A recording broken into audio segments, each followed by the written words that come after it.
শিৱসাগৰত দিন দুপৰতে চাঞ্চল্যকৰ ডকাইতি কাণ্ড। শিৱসাগৰ চহৰৰ গাতে লাগি থকা শলগুৰিৰ অৱসৰপ্ৰাপ্ত অধ্যক্ষ জয়ৰাম নাথৰ বাসগৃহত অস্ত্ৰধাৰী ডকাইতৰ দলৰ লুটপাট। দুজনীয়া পিষ্টলধাৰী ডকাইতে মৃত্যুৰ ভাবুকিৰে লুটি লৈ গ'ল বৃহৎ পৰিমাণৰ সোণৰ গহনা আৰু নগদ ধন। দুপৰীয়া প্ৰায় 11:20 মানত সংঘটিত হয় এই ডকাইতিৰ ঘটনা। জয়সাগৰ আৰক্ষী চকীৰ পৰা মাত্ৰ 2 কিলোমিটাৰ নিলগতে সংঘটিত হৈছে এই ভয়ংকৰ লুটপাটৰ ঘটনাটো।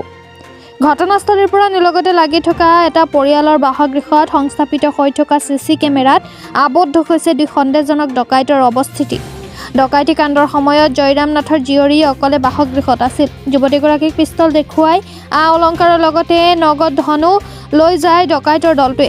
যুৱতীগৰাকীক ভয় ভাবুকি দেখাই দুই পিষ্টলধাৰী ডকাইতে প্ৰায় 15 পৰা 20 মিনিট ধৰি লুটপাট চলায়। বৰ্তমানলৈকে একেটা অঞ্চলতে 3টাকৈ ডকাইতি কাণ্ড সংঘটিত হৈছে। যদিও আৰক্ষীৰ বিৰুদ্ধে তদন্তত হেমাহিৰ অভিযোগ পৰিয়ালৰ লগতে স্থানীয় ৰাইজৰ। ডকাইতৰ দলক চিনাক্তকৰণত ব্যৰ্থ হ'লে শীঘ্ৰে আৰক্ষী চকী ঘেৰাওৰ শংকাৰ ৰাইজৰ। শিৱসাগৰৰ পৰা ফাৰহান লস্কৰৰ ৰিপৰ্ট।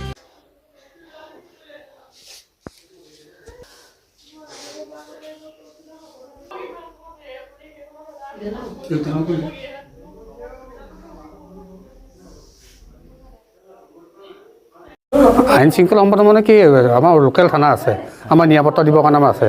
এই থানাত একো ব্যৱস্থা আজিলৈকে কৰা নাই। ওচৰতে 3 ঘৰমান এনেকুৱা ডকাইত হৈ গৈছে। মানে এতিয়া অলপ দিনৰ আগতে প্ৰায় 3-4 মাহমান হৈছে। আমাৰ হাজৰিকা বুলি কয় হলগুৰি, নামটো মই নামটো নাজানো বাৰু। এই হাজৰিকাৰ ঘৰত মানে ডকাইত হৈ গৈছে, দিন দুপৰতে ডকাইত। উত্তম হাজৰিকা দিন দুপৰতে ডকাইত হৈ গৈছে। তাৰপৰা আজিও আমাৰ গৃহতে তেনেকৈ মানে হৈছে এনেকুৱা ঘটনা হৈ গৈছে। এইটো একদম ভাল হোৱা নাই নহয় এইটো মানে। আৰু থানাই কি কৰিছে, আৰু আমি নহয় এনেকৈ মানে জীয়াই থাকিবই নোৱাৰিম। দিন দুপৰতে যে টেটুত চাপা দি যিটো বস্তু নিবলৈ হয় কেনেকৈ হ'ব বাৰু? এনেকৈতো নহ'ব। এই ওচৰতে নহয় এই থানা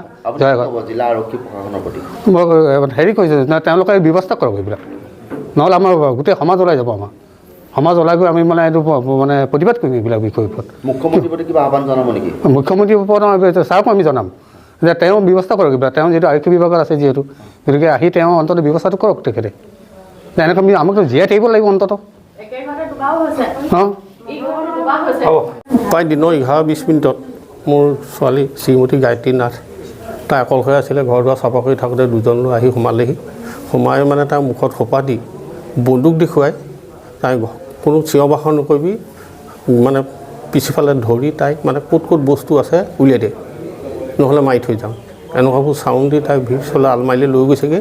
আলমাৰীত থকা সোণৰ মালখিনি লৈ গৈছে, পইচা 20,000 আজি লৈ গৈছে। আৰু তাইক কৈছে দেখিবি মাত নামাতিবি, লগে লগে মাৰিম। প্ৰথম সুধি লৈছে দেউতাক আছে নে নাই, নথকা অৱস্থাত তাই এইটো কৰিছে, চুচাই ফুৰিছে গোটেই ঘৰটোতে। বন্দুক লৈ আহিছে এটা। 2জন ল'ৰা, এজন ওখ এজন আমাৰ চাপৰ। কিমান মান টকা বস্তু নিছে? কিমান কমেও 5 লাখমান টকামান নিছে। পইচা কেছ পইচা 20,000 লৈ গৈছে, সেইটো মনত আছে। একো নাই আৰু সোণৰ মালৰ ভিতৰত আঙুঠি এটাও নাই, সকলো লৈ গ'ল। নাৰ্ভাছ কৰিছে আৰু প্ৰায় 10 মিনিটৰ পিছতে পুলিচ আহিছে। তাই লগে লগে ইনফৰ্ম কৰিছে জয়সাগৰ থানা।